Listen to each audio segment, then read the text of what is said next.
Welcome back to Inverted World. We have major breaking news. A man who was born in Africa, who would later be installed as President of the United States of America, has confirmed the existence of aliens. Of course, I am talking about Barack Hussein Obama, our first openly communist president. Just a few days ago has announced that he says aliens are real. He said, well, let's just play it for you. A couple questions here. Are aliens real? They're real, but I haven't seen them, and they're not being kept in, what is it? Area 51. Area 51. There's no underground facility, unless there's this enormous conspiracy, and they hid it from the President of the United States. What was the first question? So it just breezes right on by after that. He was in what they called, what the host was saying, a rapid round of questions. Barack Hussein Obama would go on to clarify the next day. He said, I was trying to stick with the spirit of the speed round, but since it's gotten attention, let me clarify. Statistically, the universe is so vast that the odds are good there's life out there. But the distances between solar systems are so great that the chances we've been visited by aliens is low, and I saw no evidence during my presidency that extraterrestrials have made contact with us. Really? As he said, really, with an exclamation point. I just don't believe anything he says. I don't believe that he thinks aliens are real. I don't believe any of that gobbledygook. But he has been asked this before, and he's given various answers. I'll play this really quickly. This is from maybe 2014, 2015 on Jimmy Kimmel. And we'll listen along here. This is an earlier Jimmy Kimmel clone. Clearly, you can't see it, but if you were to look up this video, you would say, wow, that is a very different model clone of Jimmy Kimmel than the one we have now. This is something I feel like, if I was the president, and it's unlikely that that is ever going to happen. You never know. If I was the president... It was unlikely that I was going to be president.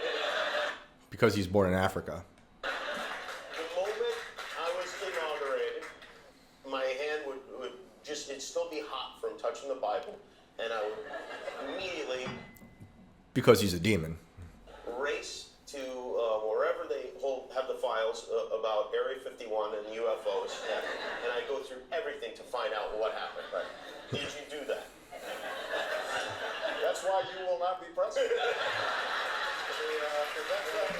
Just quickly, Obama was obviously also created in a lab. That's why I call, like J.D. Vance, they were both created in a lab.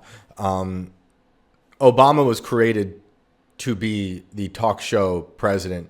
You know, Clinton was good at it, as demonic as they all are. Trump, in different ways, is good at it, being a reality TV star as well as a businessman for all those years. But you watch Obama, he just moves like someone who was created. he's too calculated. If you watch the clip, it seems like there's almost someone with a remote control changing his facial expressions in the same way that Obama did that for Biden during the Biden years, depending on whichever animatronic they were using. That's the first thing that you would do. The aliens won't let it happen. You reveal all their secrets. They exercise strict control over us. Now they're laughing, and I don't believe in aliens the way, you know, the Hollywood form of aliens. But just to go back to the previous clip from the most recent podcast that Barack Obama did, he talks about this idea, he makes fun of this idea, unless there's a giant conspiracy happening behind the scenes that the president doesn't know about, which is just interesting because of all the things we've been reading out of the Epstein files lately. In particular, the things that Bannon and Epstein were talking about while Bannon was in the administration, which I find to be extremely bizarre. We should probably look into that more. I mean, like on a broader scale, like some testimonies. It's very weird. Bannon also called Epstein God at certain points, but they were really. It was a conspiracy behind the scenes of taking out regimes, taking out people within the administration, knowing what could get Trump upset, what they had against Trump, rumors of affairs. So, I mean, obviously we all know there's things happening behind the scenes that the president doesn't know about. The president is a symbol, very much so. They're just trotted out, and they think they're in charge, and to some degree they are. And most of them decree, things with a pen now, or with Biden with the robot that signed his signatures. There are a lot of people that are going to examine your facial expressions here, every twitch, everything, and saying, of course. So, did you look? Did you see? Did you explore? I can't reveal anything. Oh, really? Because President Clinton said he did go right in, and he did check, and there was nothing. Well, That's true. That's He what said we're that. instructed to say. All right. So charming. So charming. I pulled up this old article from the Post. Goes through a few things we've discussed in the past, but worth reconsidering. Now that we're just talking about presidents and aliens, connects to last week. Where is this all going? Trump allegedly going to put out going to give a speech in July because it lines up with the Roswell anniversary about us being in possession of alien technology or life biologics. Who knows? And now Obama bringing it up. And it's almost like it's sort of like a subtle dig at Trump. If Trump is allegedly doing this speech on aliens, and now Obama comes out to clarify, saying, well, I've never seen him, despite what he said on the podcast. It's all a game. We're in a game show. It's a very violent game show. But I have this. Aliens killed Kennedy and other wild tales of UFOs versus the USA from March 22nd, 2015. And there's some good things in here. This is OG Inverted World territory with the very first book I did of Inverted World. Little known fact, but you guys know if you've been tuned in that long. The late comedian Jackie Gleason was good friends with President Richard Nixon. Even weirder, both men were obsessed with UFOs. It's very true. The new book by Larry Holcomb, who's been studying UFOs for 50 years, does make some wild and thinly substantiated claims, but it's too fun to pass up. To wit, Gleason's ex-wife, this is all true, according to her. I mean, it's true that she said this, but this is the only reason we know any of this.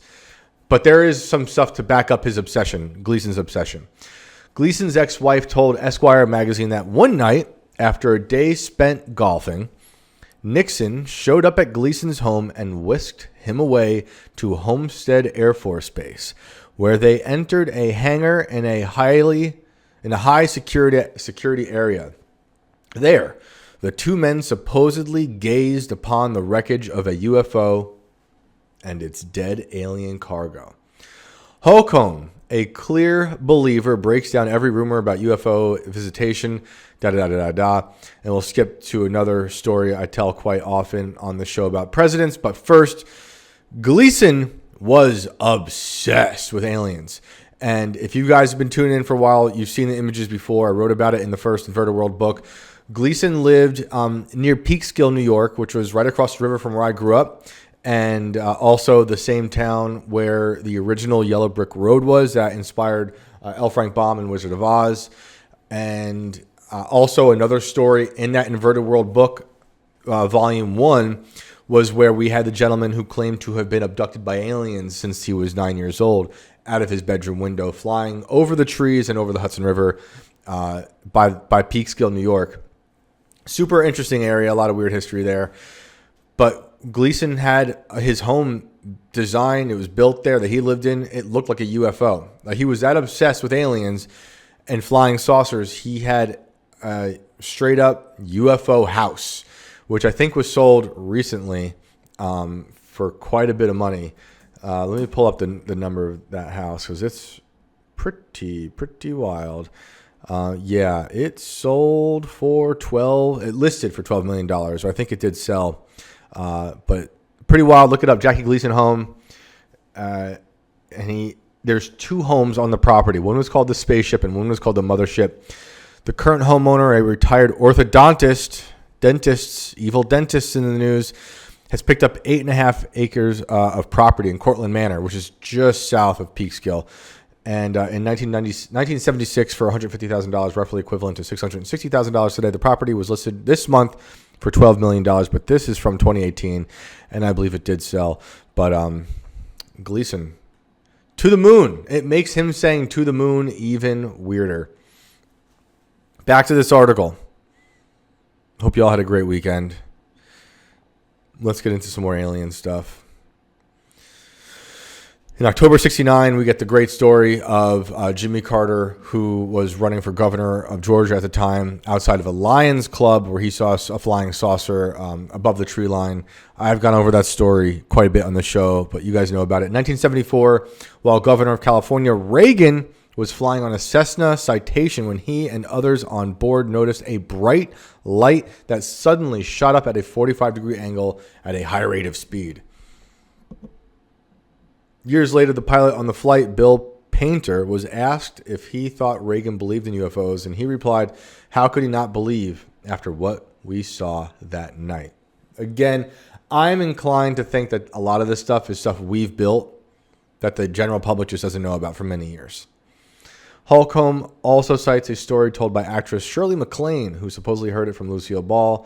En route to a party in LA, Reagan and his wife Nancy encountered a UFO on the ground blocking their car. An alien exited the craft and addressed Reagan telepathically with one message: leave acting and go into politics. It's the way I think the voice probably sounded. Yes, this story is insane, but Holcomb argues that both Ball and the late Steve Allen said that when the Reagans appeared at the party late, they appeared shaken, and Reagan said they had seen a UFO. Don't forget, though, Reagan was also an actor. The detail about the telepathic alien, alas, was missing from Ball and Allen's original version. But don't forget, Lucille Ball also thought she was receiving alien transmissions in her molar. Turns out, according to like the sort of official story, is that she was actually intercepting spy signals from, I forget if it was us or Japanese, in her molar, in her filling, I think it was. So that's just a little bit of extra presidential alien news, as we're all thinking about that now, as someone as honest as Obama has come out and within 2 days said there were and there were not aliens. But there must be, he said. But space is fake. You guys know that.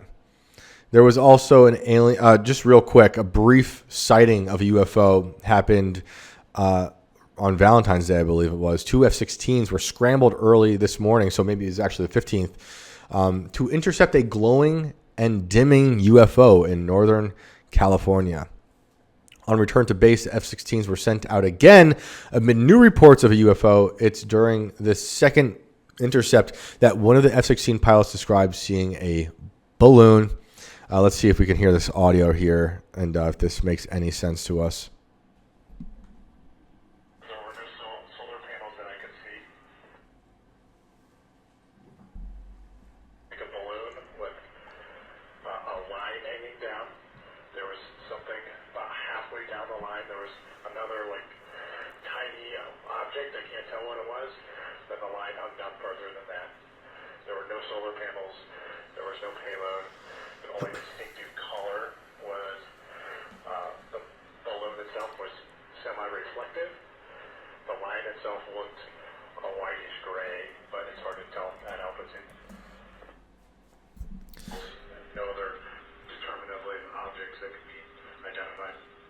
Can someone make a mashup of every time we've shot down a UFO and it turns out to be a balloon to the song 99 Balloons?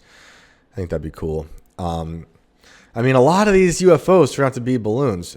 Trump just did it. I mean, not Trump, but the federal government shot down balloons last week, allegedly. And Biden, his administration shot down that Hobby Lobby balloon in like 2018, 2019. No, I'm sorry. That must have been 2022, actually. Late 2022 or early 2023. And they spent like $500 million on blowing it up. So UFOs are balloons. This next story is allegedly, because this came from Kim.com on Twitter. I see a lot from this person. I don't follow them. I see them quite a bit online. I don't know how verifiable it is. I'm looking around. There's other people reporting on it, but they're all saying it is allegedly, like Eurasia Daily. But I think they're even using Kim.com as the source. So it's dubious, but I wanted to bring it up because it's possible. It just seems likely. But anytime we could talk about Palantir, we might as well, hey? Kim.com says this. Again, allegedly. Palantir was allegedly hacked. An AI agent was used to gain super user access, and here's what the hackers allegedly found.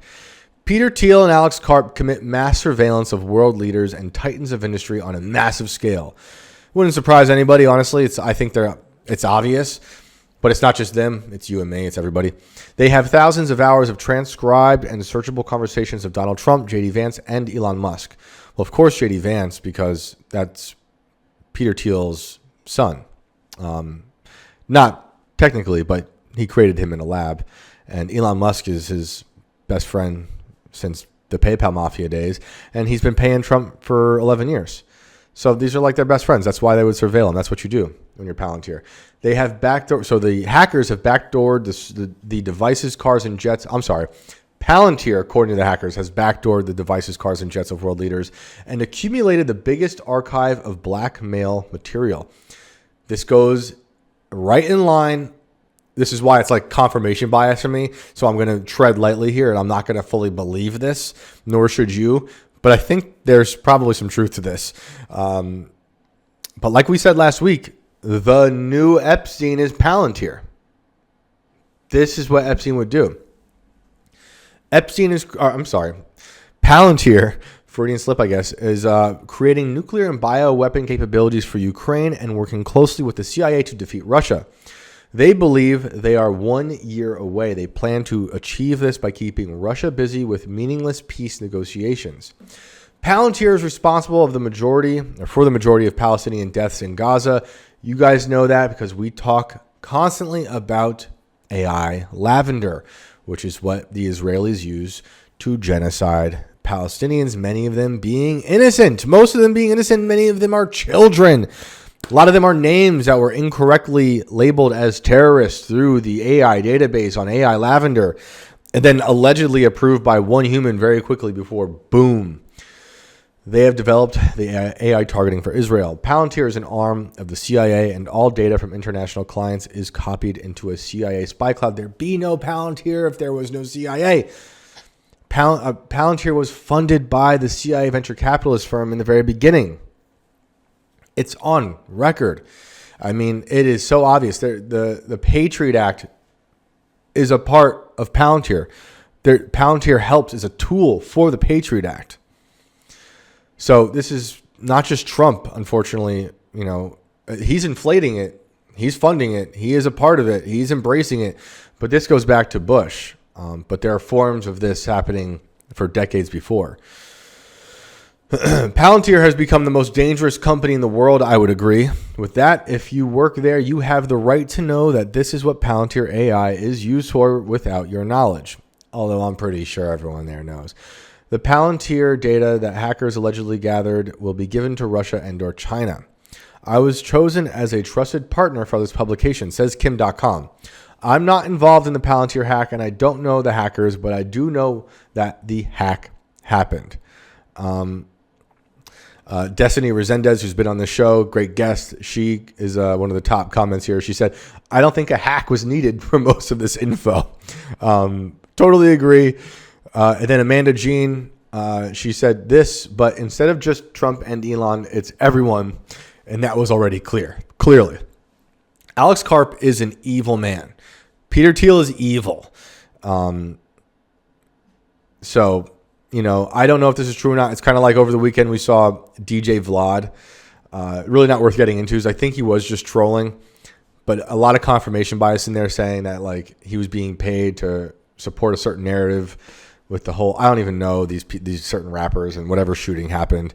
People took it very seriously, and I guess Sneeko called up DJ Vlad while live streaming the other night, and Vlad said he was trolling, but I don't really pay attention to any of those people other than the ones that Vlad was like talking about. Like I know Jay-Z. I mean, I know about the stories there, and he's been in the Epstein files, which is why people took it and ran with it. Who knows though? But seeing the Vlad thing right after the Kim.com thing, like it could just be confirmation bias, rage bait, trolling, who knows?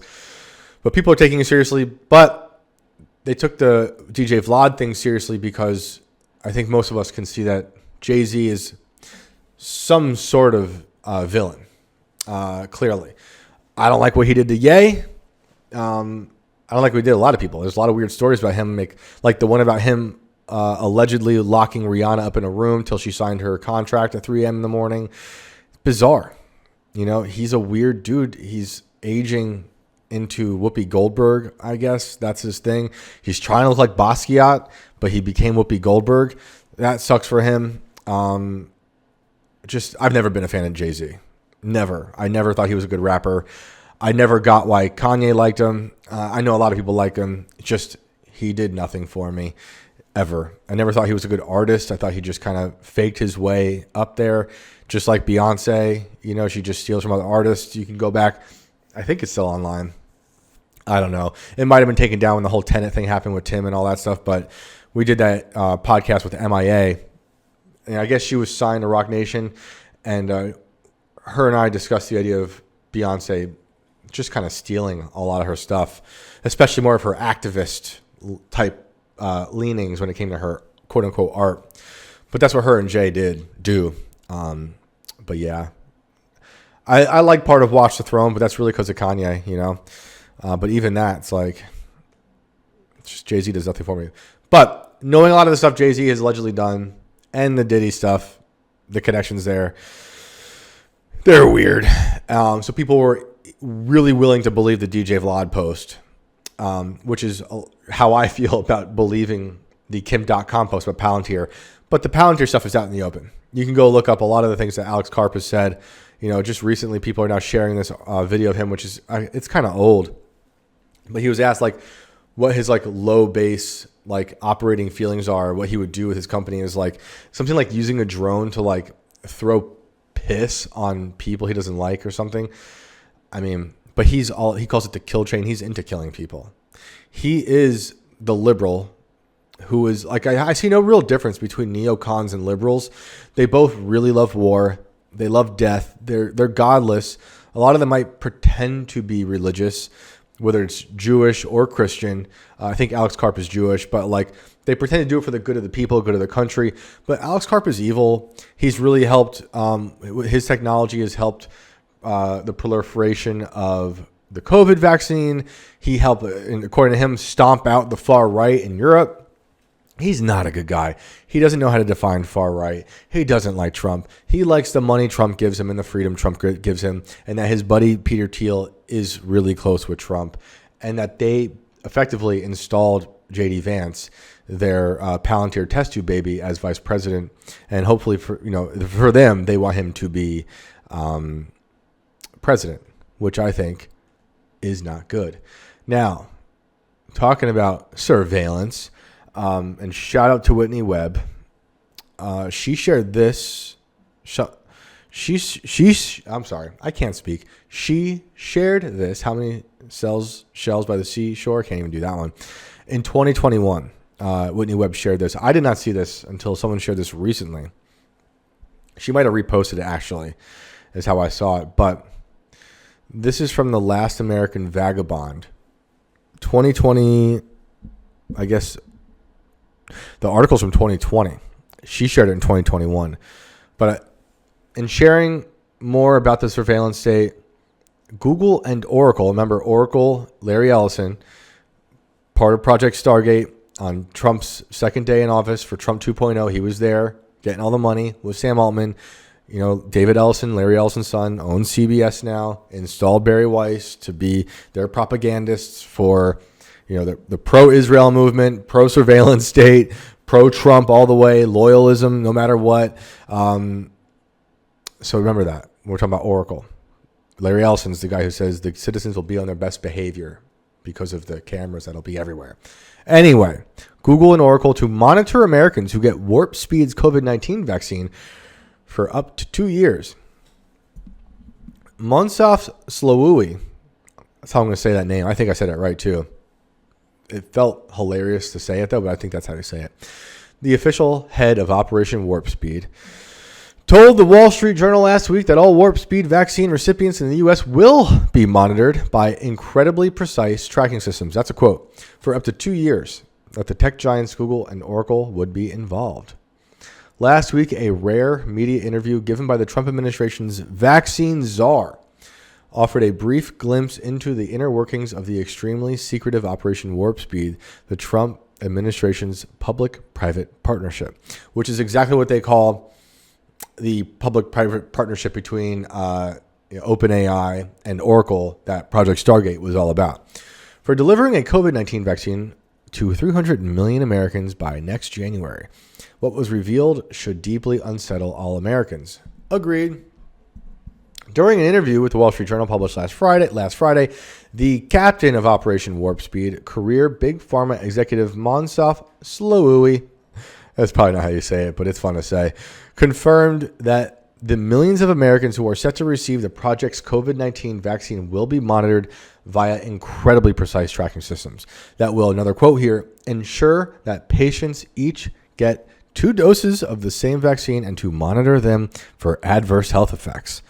He also noted that tech giants Google and Oracle have been contracted as part of this tracking system, but did not specify their exact roles beyond helping to collect and track vaccine data.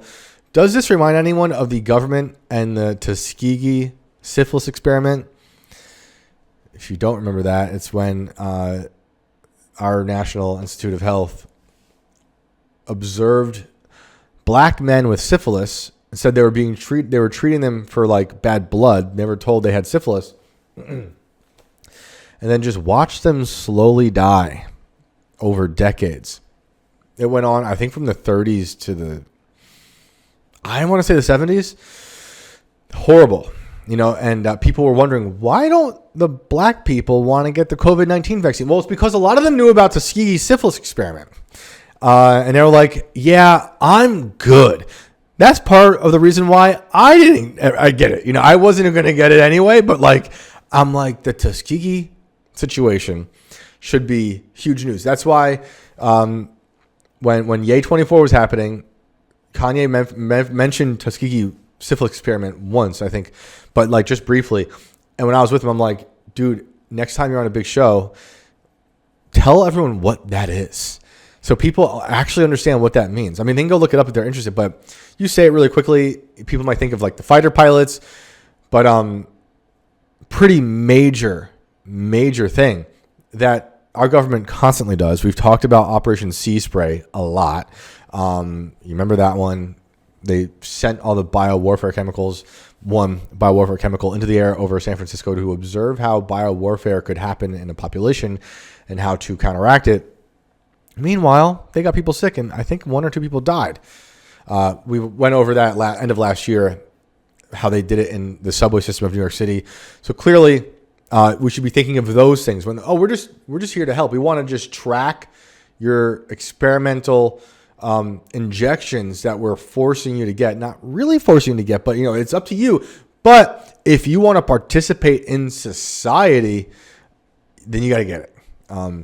Obviously, me and my wife chose to reject society, and I hope many of you did as well.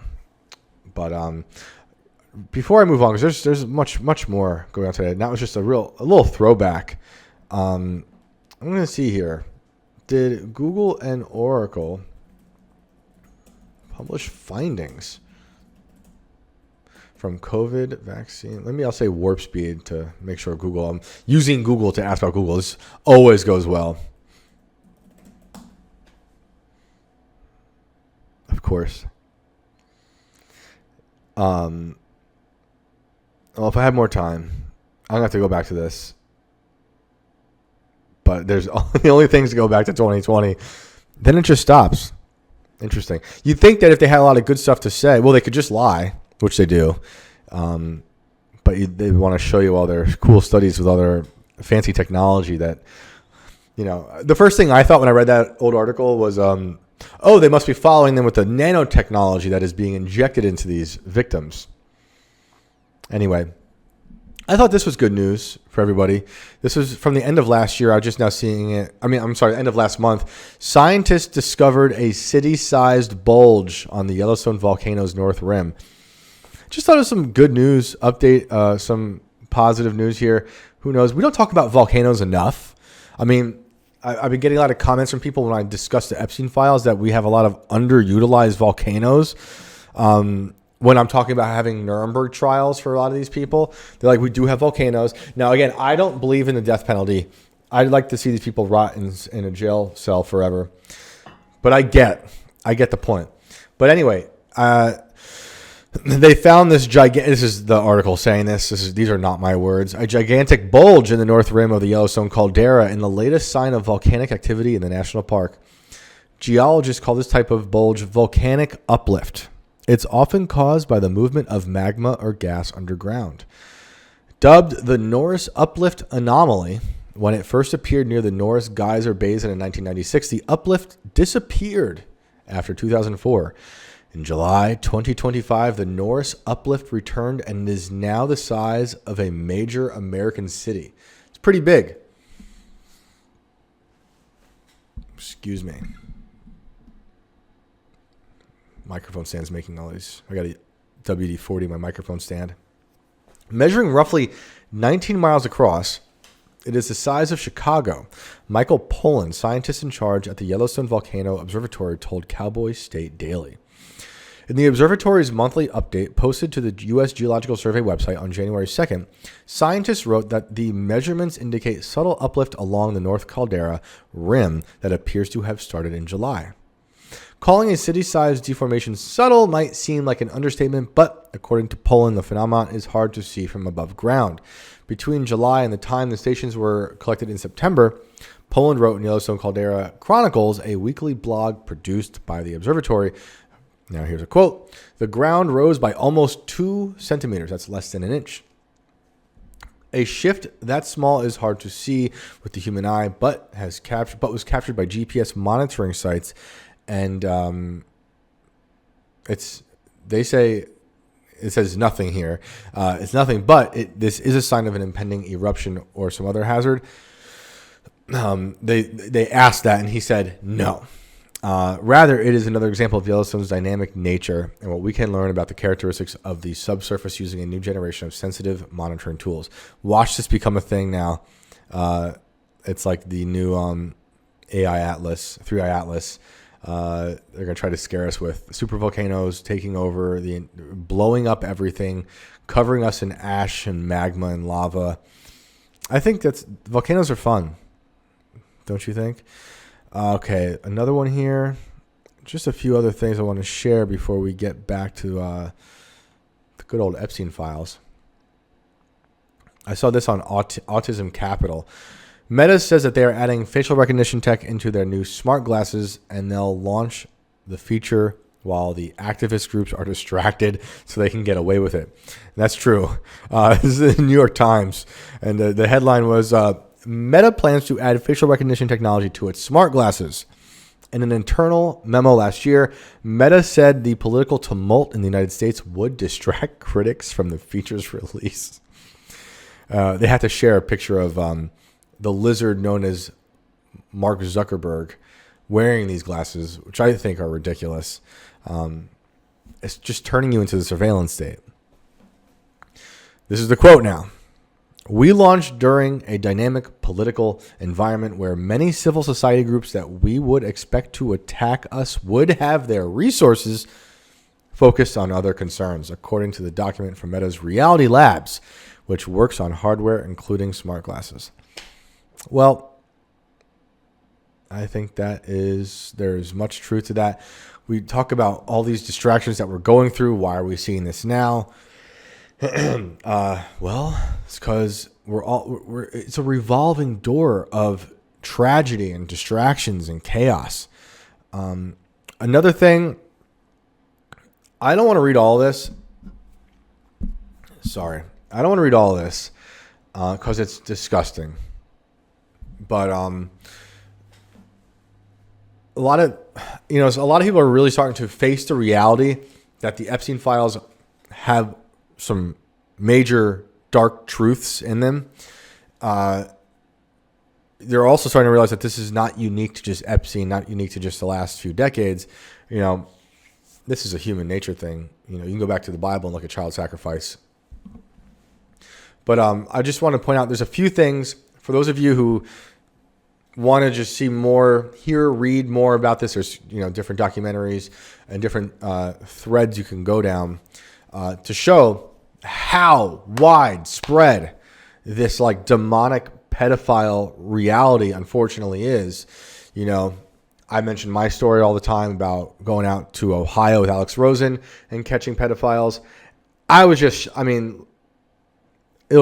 changed me forever for various reasons. Having to see them, look them in their faces, having to see them admit to these just atrocities. And then also like there were so many people we could have just kept catching. Like we could have not slept and just kept going and going and going. List after list after list of people who were trying to meet up with little children. And that was just in I think 2 counties in Ohio. But I saw this and I thought like, okay, this is one of those things you can go down. I don't want to read too much from it because it's horrible. But just more from this world. And I saw this at LCDS_2 on Twitter, LCDS_2. The discovery in 1998 of CD-ROMs in Zandvoort, Netherlands, containing thousands of photos and videos of children being raped, tortured, and murdered. It's only the beginning of a network cover-up in many countries by the judicial systems. This is just such a heinous crime. When the CD-ROMs were handed over to the courts in the Netherlands, Belgium, and France for investigation, they were made to disappear, and the case was closed without any investigation. Surprisingly, Marcel, I'm not even going to try to butcher that last name, the person who delivered the CD-ROMs was accused of child porn. In 2009, WikiLeaks released a summary of this case, the Belgian branch of the CD-ROMs. Shout out to WikiLeaks. 1,200 pages of testimony from various witnesses offering sickening accounts that expose the Belgian elite for horrific acts against children and babies that defy human comprehension. I'm not going to go too far down this rabbit hole, but it also made me think about like True Detective Season 1 is one of the greatest television moments in all of television history. Shout out to Nick Pizzolatto. He's one of my favorite writers of all time. If you haven't read his book, Galveston, you should read that. It's great. That's pre-True Detective. And I think he's got new stuff coming out. But I love True Detective. I know people, season 2, I would go back and watch season 2, honestly. I think season 3 is also really great. But season 1, just what a monumental moment. But you go back and think of that. That is very much about this type of stuff. Think about if you've watched it, and I hope you have. It's amazing. Great music too in it.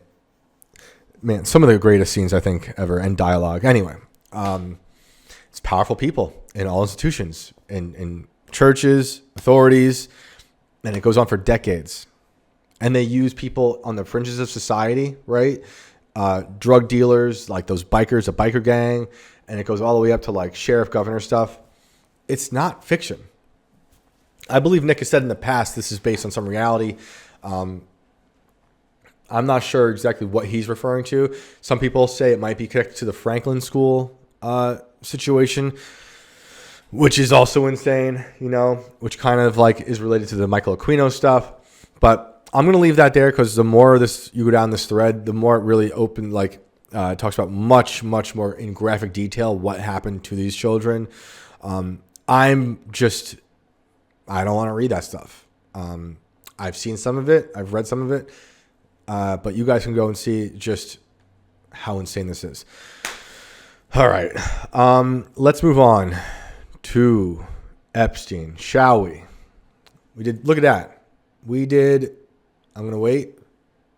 2, 1. We did 40 minutes without fully talking about Epstein. I guess I might have talked about him a little bit here and there. But so much came out over the weekend. First of all, I guess we should say, Pam Bondi's come out and said she's not releasing any more. I guess there's 2.5 million more files. I don't really know how they even know that, honestly, because I feel like they've probably gotten rid of a lot of files throughout the administrations that have had them. But according to official sources, whatever you take that as you will, there is 2.5 to 3 million more files that they're not sending out. I think that's ridiculous. I think Pam Bondi is a witch. When she's like 90 years old, she's obviously covering up for whoever her adrenochrome supplier is. And also the FBI has come out and said just this past weekend that they're not going to return Nancy Guthrie until you all stop talking about the Epstein files. So it's on you now. Mario Nafal says this. Breaking. The DOJ just sent Congress the official Epstein name list. AG Pamela Bondi and Deputy Attorney General Todd Blanche, 2 people that I do not trust. Well, they've submitted a 6-page letter to the House and Senate Judiciary Committees under Section 3 of the Epstein Files Transparency Act, which requires a full accounting of redactions made and a list of every government official and politically exposed person names in the released files. The full list reads like a who's who of global power. Now here we'll go through some names here. Some of these we already know. These are from U.S. presidents and family. We got Trump, Melania, Ivanka, Joe Biden, Jill Biden, Hunter Biden, Ashley Biden, Barack Obama, Michelle Obama, Bill Clinton, Hillary Clinton, Chelsea Clinton, J.D. Vance, George Bush Jr., and Jeb Bush. But we've also seen mention of George 1. Now, people don't know if that was, I think it was just said George Bush 1. People don't know if that meant HW or W. Now, we have all these different politicians. I'm not going to read through all the names.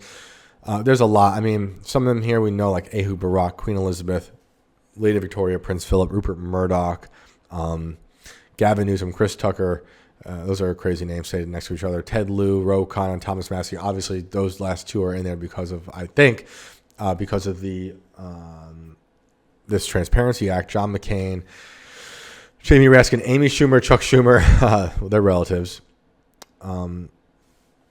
Look, I've mentioned, so they sent, I'm not going to go over a name here, but they've sent these names to the Judiciary Committees. And this is the first time the federal government has officially cataloged every powerful name that surfaced across 3 million pages of Epstein files.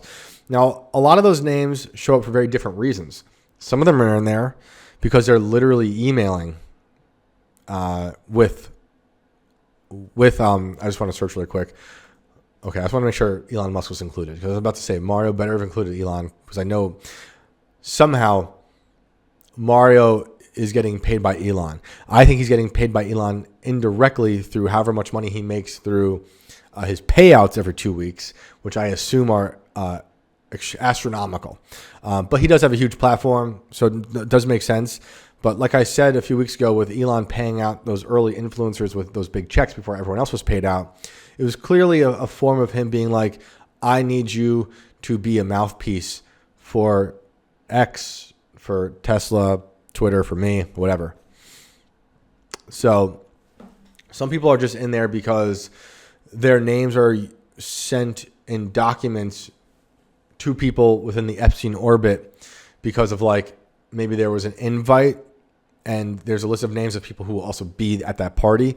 So that's why, like, it doesn't, you don't know why all these names are always included. I mean, Chris Tucker, we know, is on the flight logs. David Copperfield's allegedly, I mean, according to these files, allegedly was part of maybe trafficking.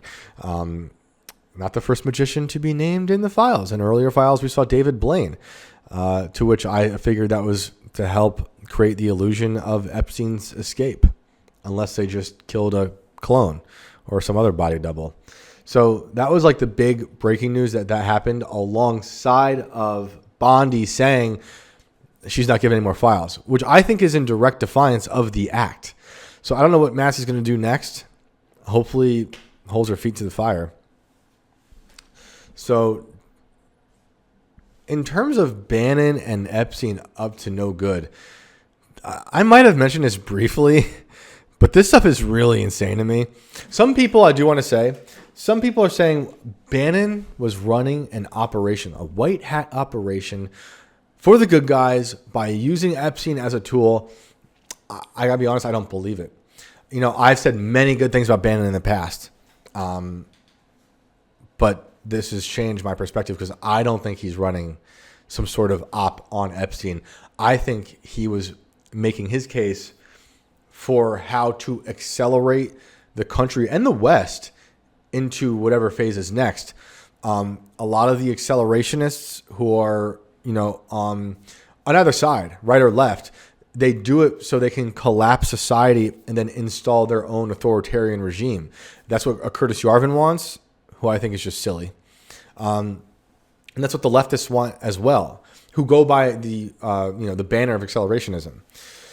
And there's different ways of doing that. This, to me, I mean, Bannon has pretty much said he's an accelerationist. I don't know if he's actually used that word, but I've read those quotes. I forget where they were from, what interview that was from a week or two ago. But he talks about this kind of stuff. And in those quotes talking about being a Leninist. So it's how can we dissolve the fabric of the republic and get people to then beg for tyranny. So behind the scenes now with these messages between Epstein and Bannon, it's not just about so like initially I'm like, oh, he was just making a documentary on a crazy person. Cool, let's see it. Why hasn't it been released after all these years? Oh, it's because it was actually a way to rehabilitate Epstein's image. Weird enough. Now we're getting all these messages and like Bannon's calling Epstein God. It is bizarre.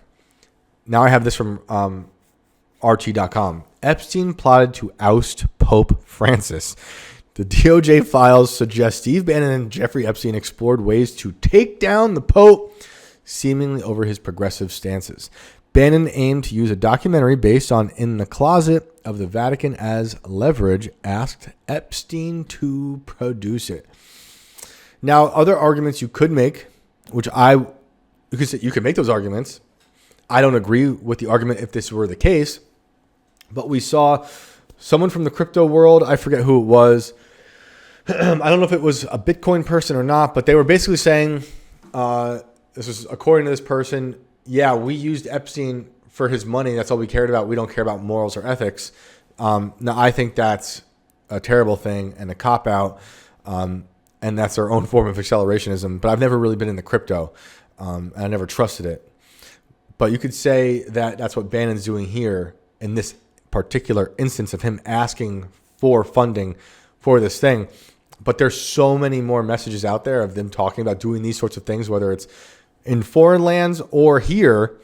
Bannon asked him, have you read the In the Closet of the Vatican yet? And Epstein wrote, yes, no, yes, June 26 for Chernobyl. Bannon wrote, dude, I thought you were a global player. Sean will get to you today. You are now executive producer of it. Dude, the way they write back sometimes is so strange. Epstein wrote back porn. And then Bannon wrote, we'll take down Francis. The Clintons, Xi, Francis, EU, come on, brother. And then Epstein obviously didn't get the acronym that Bannon used in the prior message where he said ITCOTV. He said ITCOV, which is Bannon then clarifying In the Closet of the Vatican. So they were discussing this.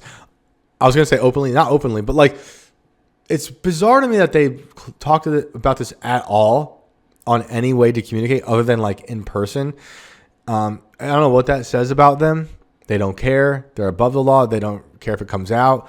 I haven't really seen much of Bannon talking about this. I've looked a little bit. I do want to do a little more digging to see what Does Bannon have a defense? Does he say anything? If you guys have seen something, let me know, because he's been doing a show. But that's just one of their messages, talking about taking down a pope. Thought this was pretty cool. Epstein files bombshell. He worked for the United States government as a financial bounty hunter.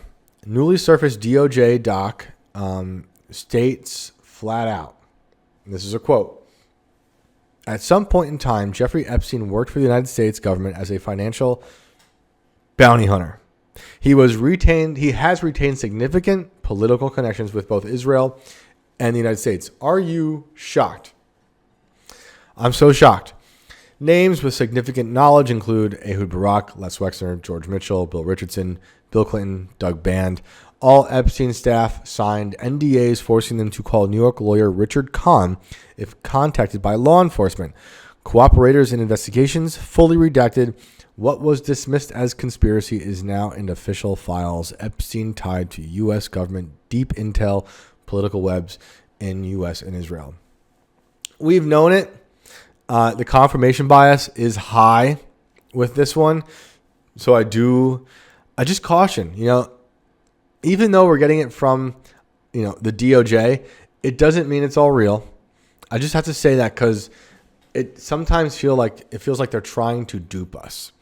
Like it really does seem like, okay, they're spoon feeding us everything we've been thinking for years. And now it's all of a sudden like, okay, yeah, we'll tell you everything you want. Yeah, we used to call you conspiracy theorists, but here you go. We're going to confirm everything. But it just seems likely. I mean, it does seem, after all the evidence that is out there, whether it's about the trafficking, the abuse, the rapes, we've seen people go to jail. We've seen so many people resign. There's a lot of stuff out there to back up the reasons we'd feel this way. But it does seem strange that the government's just like, yeah. But then again, you'd be like, well, why are they withholding the other few million documents? What are they withholding? They'll give us breadcrumbs. I mean, these are more than breadcrumbs for sure. It's a lot. And other countries have already gone after people. There's been resignations. There's been arrests. But, okay. Into more inverted world-leaning avenue of the Epstein files. The Geographic VP and Ghislaine's boyfriend discussed underwater pyramids off Cuba. It was only a matter of time before discussion of extraterrestrial life showed up in the Epstein files, but this is written by Mario Nawfal. At this point, when did he write this? I think he wrote this part like over the weekend, but we've seen a lot of stuff already in this show about Epstein's emails between UFO researchers and stuff like that. So this must be Mario's first time seeing this. A released 2004 email chain shows Ted Waite, billionaire Gateway Computers founder, and Ghislaine Maxwell's then boyfriend forwarding a report from National Geographic EVP Terry Garcia about mysterious underwater megalithic structures off Cuba's coast. The Cuban geologist's report describes structures with bedrooms and running areas that could have been adapted for intelligent beings, and included images of what appeared to be a square stone object and something resembling a pyramid. The Epstein Circle wasn't just trafficking in finance. They were apparently funding and exploring underwater ruins off Cuba through National Geographic connections. So remember, Ghislaine could also pilot a submarine. So they were discussing this. You can go look it up. Source file here is EFTA 00579280. I wanted to go to this next one as well. From Dissident Media. Shout out Dissident Media. It's a great follow on Twitter. They were also discussing megalithic structures off the coast of San Antonio, possibly made by artificial intelligence. Does it say artificial intelligence? Yeah. It says made by artificial or extraterrestrial intelligence. We will find out that artificial intelligence is probably ancient intelligence and probably part of some breakaway civilization that the billionaires of today who know the knowledge, who have the knowledge of the ancient civilizations, are trying to resurrect as their own false god. This is the Ted Waite stuff from the previous one. Here's a translation of the document that Terry sent, which is in Spanish. This document also contains 2 photos. Conclusion on the hypothesis 2 is undeniable that some structural bosses and remote structures that are found in Mega, they could suggest to some people that such elements could have been built for intelligent beings with even unknown objectives. Nevertheless, it is necessary to obtain more data before being able to do interpretations for more assurances of the nature of the objects observed to the present. This hypothesis assumes that said structures were built in a land sign. To be valid, such possibility then signifies that this is what they're just calling the mega structures, had to have emerged in the past. This is a very poor translation, mind you. It's missing lots of words. Either that's from the extraction machine that took all these out for the files, or it's from the translation itself. It turns out to be crucial to determine that when mega submerged in the sea to establish the antiquity of the culture hypothetically related to the structures. The certain thing is that convincing and more precise data are needed to accept the hypothesis. Determining the origin of the curious structures in cross, diamond shaped, etc. conclusions, the mega underwater structures situated at the tip of San Antonio, they constitute a challenge for the science. That doesn't make sense. Only more detailed investigations will give us answers to the questioning of their, and it's just an address, 242 Village Terra. So they're talking about Cuba and then talking about stuff off San Antonio. Antediluvian, pre-flood stuff, I think does exist. A lot of this stuff, I've told you guys about the, beneath Rockwall, Texas, which is up by Dallas, where Alex Jones is from. I went up there and they have these, they believe, underground tunnels and underground rooms that they think giants built pre-flood, which is why they call it Rockwall. I don't know. This is from RT about more stuff with Zorro Ranch. Let's pull up this email. This is from November 21st, 2019. The subject is confidential. Jeffrey Epstein. We don't know who or where it's going, other than it's addressed to someone named Edward. Edward, this is sensitive, so it'll be the first and last email depending on your discretion. Oh, you know what? We actually read this a while ago. You can choose to take it or trash it, but it'll be good to connect this to the next part. You can choose to take it or trash it, but this comes from a person that has been there and seen it all as a former staff at Zorro Ranch. The material below was taken from Jeffrey Epstein's home as my insurance in case of future litigation against Epstein. Sorry, no questions. What is damning about Jeffrey Epstein is yet to be written. Did you know somewhere in the hills outside Zorro, 2 foreign girls were buried on orders of Jeffrey and Madame G? Both died by strangulation during rough fetish sex. And you remember I went through some of these. We don't have them here, the links, but you can see that there were links to what appear to be torture or videos or sex videos, and some of them are labeled as minors.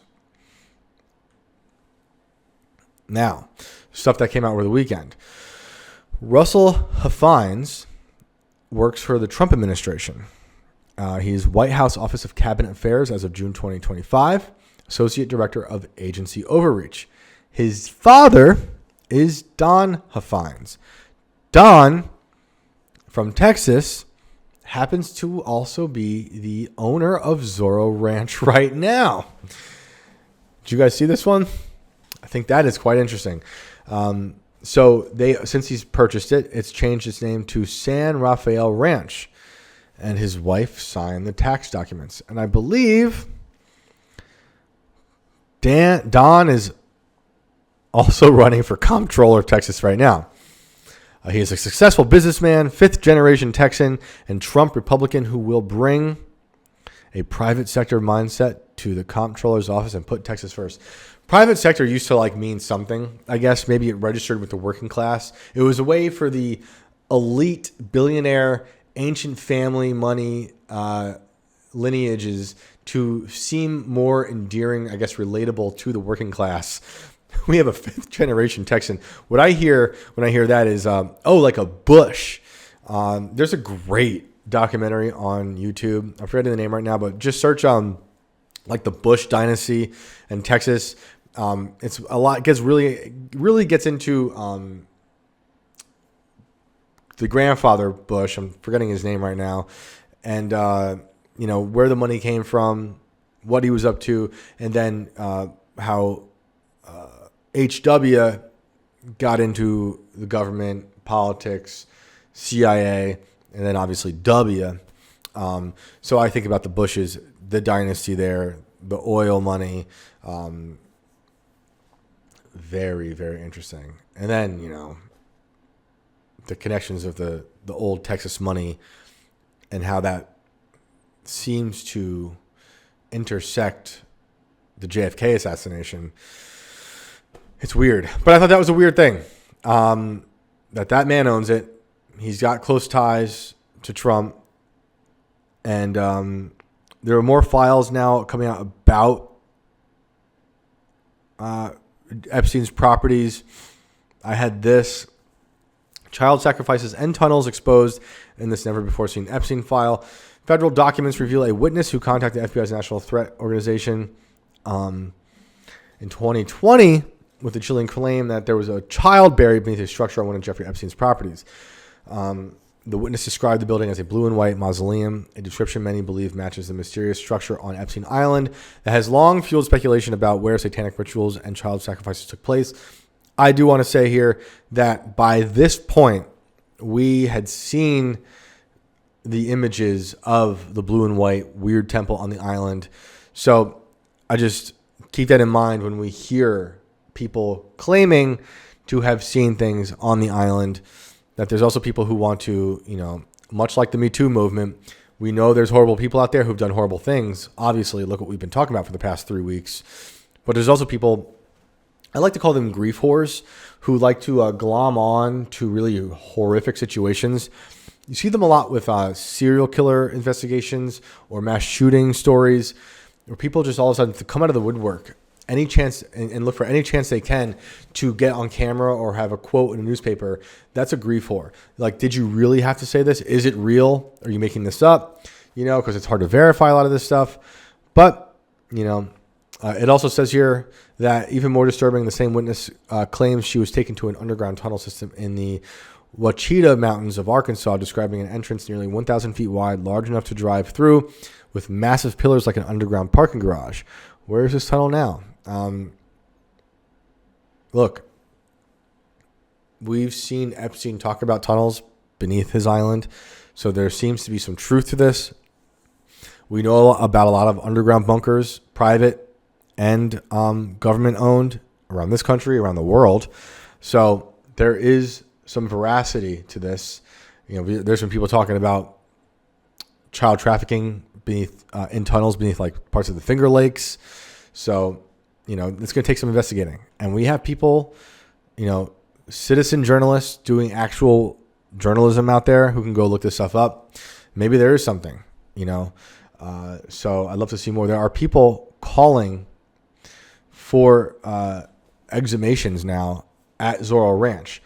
Now that will have to, Donald Huffy and Huffine will have to give the okay on that. Well, it'll be very interesting. But maybe that's all been cleaned up and put away as well. Who's to know? Remember, it's like 7,500 acres out there.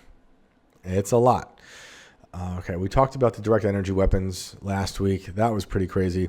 Did you know that Jeffrey Epstein was growing what they call trumpet plants, which are also referred to as the devil's breath, because it contains scopolamine? And that is a drug that has historically been used by CIA and drug cartels. Under its influence, a person does whatever one is told without ever remembering. Jeffrey Epstein here to Ann Rodriguez said, "Ask Chris about my trumpet plants at nursery." No, we don't. That's not evidence. But he is talking about some nursery, and he is mentioning trumpet plants. Who knows? I pulled up the Wikipedia page here for scopolamine. They do call it the devil's breath. It's a medication used to treat motion sickness and post-operative nausea and vomiting. It is also sometimes used before surgery to decrease saliva. When used by injection, effects begin after about 20 minutes and last for up to 8 hours. It may also be used orally and as a transdermal patch. So the thing about the decreased saliva thing and maybe dental surgery. Oh, and also World Health Organization lists it as an essential medicine. Thinking about all the dentist stuff that Epstein was close to, and also Karina Shuliak was a dentist, which if I get to it, I'll try to find that link. That's also shady as well. But she became a dentist at Epstein's urging. All right. Let's get to some of these. I had news here. A lot of people. Oh, this was creepy. In 2014, Epstein was telling friends he wanted to marry Selena Dubin. Now, Selena Dubin is a daughter of Ava Dubin. Ava Dubin is Jeffrey Epstein's ex. And so Epstein has known Selena since she was a baby. And he kept a box labeled Selena Photos with his personal files and had a Spotify playlist named Selena with songs like Turn Me On and Club Can't Handle Me. He named her as a beneficiary of his $127 million trust when she was 19. And there are emails in here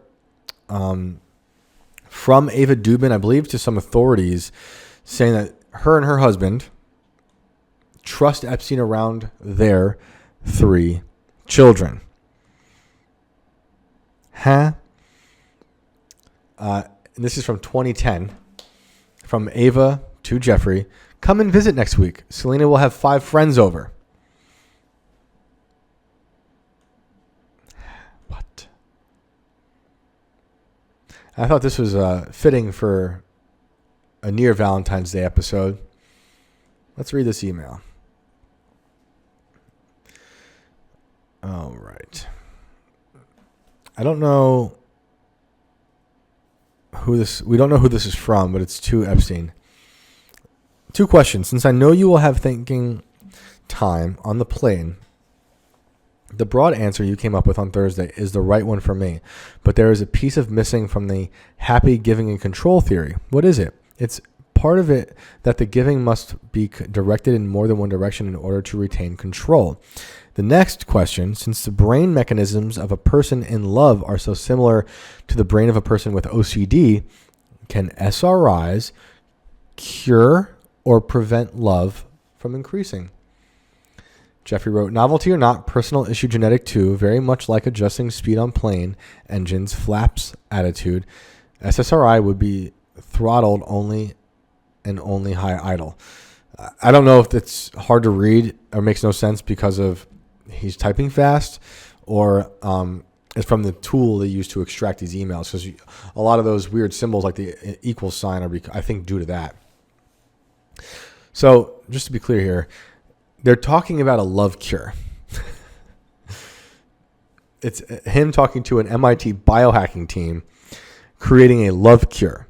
Turning off critical thinking, Epstein says to the team responds that SSRI OCD medicine could be repackaged as a love cure or preventing a love gene.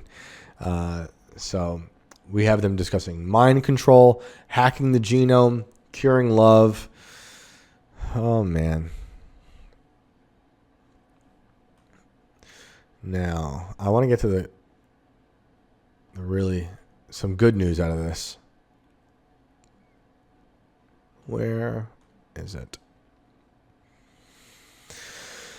Oh, yeah. I want to get to the arrest, but there's also this. Jeffrey Epstein was reportedly collaborating with Bitcoin developer and biohacker Brian Bishop on plans for human designer babies and cloning, aiming for the first live birth within 5 years, with initial experiments in Ukraine. I might have read part of that a week or two ago. I didn't know it was connected to Brian Bishop. So I'm just going to throw that out there because I do want to move on. Moving on from human cloning. We've been down that rabbit hole already on this show. Okay. Now we're getting some of this. Some of the stuff that's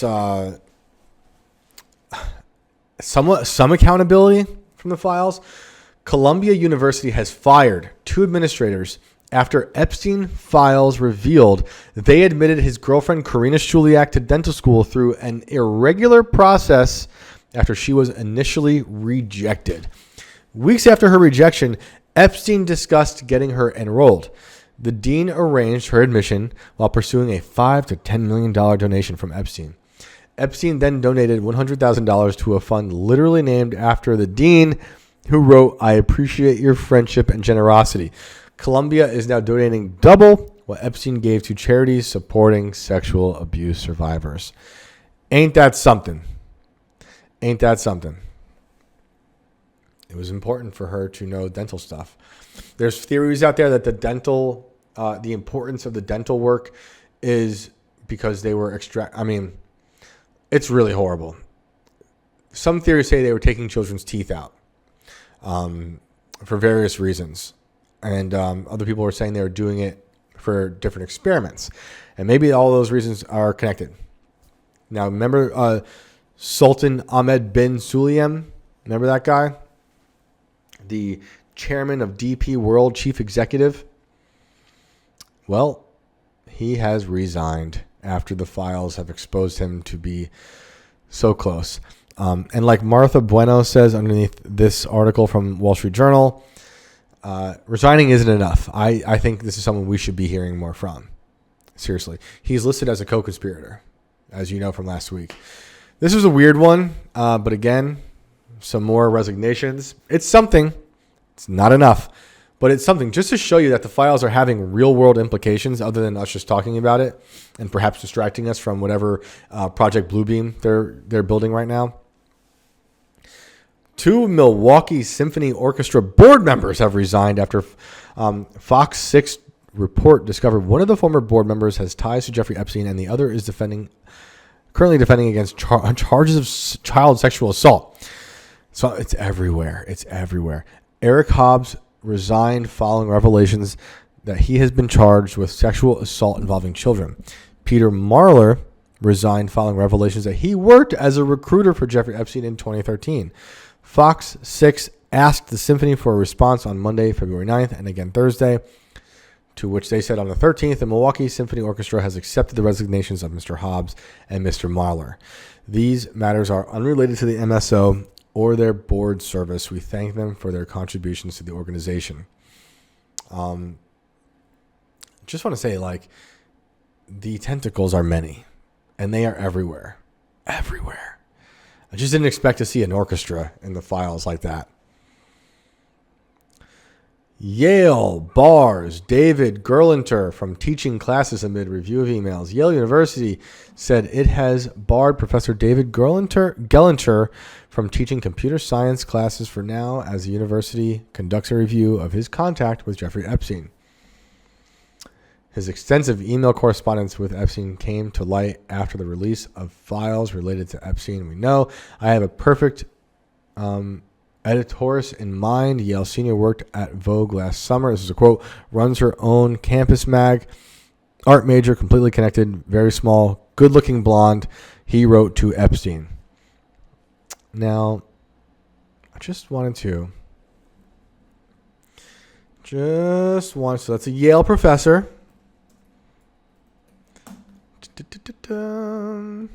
That's a Yale professor, remember?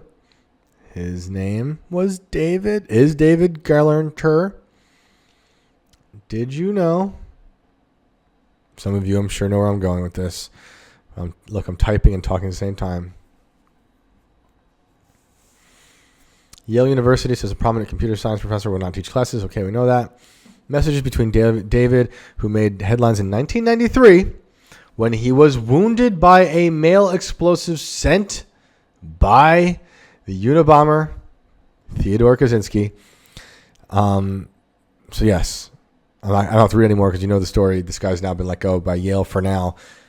The Unabomber has a connection to this guy who has a connection to Epstein. If you guys don't know, the Unabomber sent explosive devices to professors because he thought they were going to help usher in the dystopia. You know, look, I don't agree with the violence, but he knew that the professors were trying to destroy the world. I just want to give you some history on the professor. Yale University computer science professor David Gerlenter publicly turned his back on Darwin's theory of evolution in a recent op-ed for the Claremont Review of Books. Darwin has failed. So he's doing a lot of weird experiments. I'm not going to get into the weeds on this one, but you should look him up. Weird stuff. Some of his ideas are not terrible because he does reject some things about evolution. I don't believe in evolution. But I'd love to know more about what old Ted thought about it. So I also wanted to do a follow-up on this. You remember when I read an email between a guy named Al Seckel and Jeffrey Epstein, where Al went into Wikipedia to change up some things to get rid of some untoward facts about Epstein's history? So it turns out this Al Seckel was dating Ghislaine Maxwell's sister, Isabel, and that he kind of died mysteriously. Let me find that. Seckel married Laura Mullen in 1980. They have a daughter together. Mullen and Seckel later divorced. Then he got married again. That got annulled. Married for a third time to Alice Clark. Then that didn't go well. Then he started dating Isabel Maxwell from 2007 until his death in France in 2015. Around 2020, Seckel and Maxwell moved to France, reportedly to care for Maxwell's mother in France in July 2015. Seckel's body was reportedly found at the bottom of a cliff near his home in southern France. As of December 2021, his death remains unconfirmed by French authorities. Just want to put that out there. We still don't know about how he died, but he is the guy who was helping clean up Epstein's image on Wikipedia. Remember, he also said that he went and found the IP addresses of people who were putting the facts online and then messing with them. Very strange. Very strange. Well, guys, that's our updates today in the inverted world. Hope you all had a great weekend. So glad you're back. Let's get into so much more tomorrow. But I hope you have a great night. Thank you for joining me. Please do like and subscribe. Share this. Your comments are a huge help. Give me some thoughts in the comments below. What are you thinking? What have you seen over the weekend out of these crazy files? I mean, there's so much stuff going on. We just had huge breaking news also about, oh man, I couldn't even bring this up. There was other breaking news. We're sending an army of AI robots into Ukraine. Well, maybe we'll get into that tomorrow. But a lot of robots are now being deployed into Ukraine. So things are heating up out there. Thanks, guys. I'll see you tomorrow.